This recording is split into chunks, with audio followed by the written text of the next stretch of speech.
Thinking about buying a Rolex Daytona? Watch this first. A lot of people jump into buying a Daytona without knowing what really matters. And trust me, that can cost you. Picking the right model, the right dial color, or even the right metal makes all the difference. It could be the difference between a smart investment or just paying too much for something that won't hold its value. I've been a watch expert in Dubai for years, helping clients buy and sell some of the rarest timepieces in the world. And if there's one Rolex model that gets people emotional, it's the Daytona. There's hype, there's history, and there are mistakes people make every single day. Stay with me until the end because I'll tell you about a Daytona everyone's watching right now. A model that could rise in price if Rolex stops making it. But first, let's talk about what you need to know before you're even thinking about buying. The Daytona comes in different variations, and picking one isn't that simple. You got to know what you're looking for. Stainless steel models are by far the most popular and also the hardest to get. But beyond that, Rolex makes Daytonas in yellow gold, rose gold, white gold, and even platinum. Yes, there's even a full Daytona, and it's one of the heaviest, flashiest Rolex you'll ever see. Then there are dial colors and nicknames. You've probably heard of the Panda Daytona, the white dial with the black subdial. It's clean, classic, and everyone loves it. The reverse Panda is the opposite, black dial with silver subdials. Both look stunning, but the white dial always trades for more. And then there's the John Mayer. If you've seen this, you know it. It's the yellow gold with the green dial Daytona. It's elegant, but for some reason became a fan favorite after John Mayer himself wore it. Prices on the John Mayer have gone crazy and still have not come down since it was recently discontinued.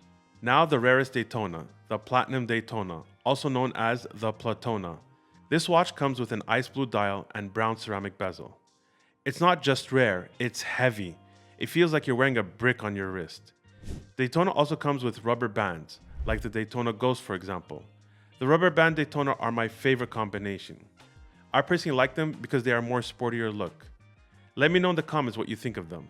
Now, what most people don't realize is beyond the color and metals, each of these variations tell a story. Some are flashy, some are suitable, but not all of them hold their value the same way. So you need to know the following. Let's get into the real question. What's the best Daytona to buy? And the answer depends on what you care about the most. Is it looks, daily wear, or long-term value? If you care about resale value and holding value, stainless steel is the king. Especially the white dial Panda. Retail is around $15,000. Good luck getting one at retail price from the boutique. And on the secondary market, it sells between $30,000 to $35,000 depending on the condition. If you're leaning more towards something flashier, gold Daytonas are your pick. But here's something you need to know. Not all gold Daytonas are equal. Two-tone models don't perform well in the market at all. They sell for less, and if you plan on buying one to flip one, I would think twice about that one. The yellow gold Daytona, the John Mayer, with the green dial, is another story. The John Mayer watch exploded in value. Retail was around $35,000. Now, good luck getting one under $80,000. Collectors fight for that one, especially since it got discontinued. But not all gold Daytonas sell this well in the secondary market. So you have to be careful. If you have a budget to go for a platinum Daytona, it's a different league. The Platona costs around $100,000 on the market. It's rare, it's heavy, and is a type of watch you see on serious collectors or multimillionaires. They hold their value really good and are seen as an investment piece. But the Daytona wasn't always popular. The Rolex Daytona was once the slowest selling Rolex model. Hard to believe, right? The same watch now that has waiting lists stretching years was sitting in dealers' displays for months, even years. When Rolex first launched the Daytona in the 1960s, it wasn't even called the Daytona at the start. Early models were simply known as chronograph. Rolex added Daytona to the dial later on to connect the watch to the famous Daytona International Speedway in Florida. It was their attempt to give it a racing edge. But still, the watch didn't take off. Back then, people didn't really care about chronographs. They were considered complicated, bulky, and unnecessary for daily life. Dive watches like the Submariner or classic dress watches were what everybody wanted.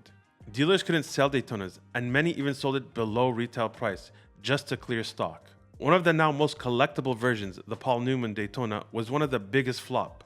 The dial was considered ugly at the time. Nobody wanted it. It was the weird Daytona. You could pick up one for a few $100. It wasn't until Paul Newman, the Hollywood actor and real-life race car driver, started wearing his Daytona in public that things slowly changed. He wore it racing, interviews, in movies, and decades later, collectors started calling this specific model the Paul Newman Daytona. Today, that same watch that nobody wanted is worth millions. In fact, Paul Newman's personal Daytona sold at auction for over $17.8 million, making it one of the most expensive watches ever sold. And trust me, understanding the history of Daytona makes owning it feel completely different. You're not buying a watch, you're buying a piece of Rolex's greatest comeback story. But now, here's the big question. How does a Rolex Daytona work? Most people know the Daytona is a chronograph, but what actually makes it unique is the tachymeter scale on the bezel. And no, it's not just there for looks. The tachymeter lets you measure the speed over a set distance. Here's how it works. Start the chronograph when you pass the starting line. Stop it after traveling 1 mile or 1 kilometer. Look at the seconds hand on the bezel. That number is your speed. For example, if it stops at 120, you're doing 120 miles per hour or 120 kilometers per hour, depending on the unit you choose. It's simple, it's old school, but that's why race drivers love the Daytona. Today, nobody really uses it for that, but it's still part of what makes the Daytona feel like a real tool watch. And when you compare it to other chronographs, it's clear why the Daytona just feels different. The Speedmaster is great, but bulky. The Zenith Chronomaster is cool, but doesn't have the same aura. In contrast, the Daytona is slim, sharp, and recognizable from across the room. Now, here's the Daytona that nobody talks about, but they should. The Daytona Ghost. It's not an official Rolex name, but collectors call it the Ghost because of its white gold case, silver dial, and silver subdials. Everything about it is clean. No contrast, just pure stealth wealth. From a distance, it looks like a regular steel Daytona, but up close, it's solid 18-karat white gold, heavier, rarer, and way more special than it first appears. Right now, the Daytona Ghost flies under the radar. But the way collectors chase low-key pieces, I'll not be surprised if this becomes the next big sleeper watch. It's expensive, yes, but it feels like the kind of watch people will regret sleeping on, especially once Rolex stops making it. Now, if you made it this far and you're serious about getting a Daytona, which you should be, reach out to us through WhatsApp or visit our website at bigmowatches.com and I'll help you find the perfect Daytona that matches you. And before you go, check out the full review of the Rolex Daytona Panda, the model that everyone's chasing. See if it's the right one for you.